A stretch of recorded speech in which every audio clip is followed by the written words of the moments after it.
मुल्क भर में सोने की कीमत में मामूली सी कमी देखी गई। फी तोला सोना 300 रुपए की मामूली सी कमी के बाद 3,49,700 रुपए का हो गया। सरकारी खबर रसां इदारे APP के मुताबिक all Pakistan Sarafa James and jewellers association ने रिपोर्ट किया कि 24 क़रात की हामिल फी तोला खालिस सोने की कीमत में 300 रुपए की कमी वाक़ई हुई, जिसके बाद फी तोला सोने की कीमत 3,49,700 रुपए हो गई। इसी तरह 24 क़रात 10 ग्राम खालिस सोने के दाम भी 257 रुपए गिर गए हैं, जिसके बाद 10 ग्राम सोना 2,99,811 रुपए में फरोख्त हुआ, जबकि 22 क़रात के हामिल 10 ग्राम सोने के भाव 236 रुपए की तनज़ुली से 2,74,836 रुपए में फरोख्त हुए। उधर फी तोला चांदी की कीमत 16 रुपए बढ़कर 3,417 रुपए हो गई और 10 ग्राम चांदी के निर्ख 14 रुपए इजाफे से 2,929 रुपए हुए। जेम्स एंड ज्वेलर्स एसोसिएशन ने रिपोर्ट किया कि आलमी मंडी में फी औंस सोने की कीमत $3 गिरकर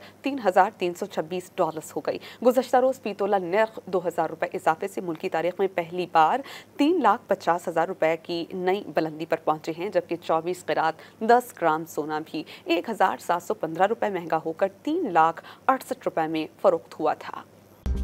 मज़ीद न्यूज़ अपडेट्स और डिजिटल स्टोरीज के लिए सब्सक्राइब करें डॉन न्यूज़ पाकिस्तान।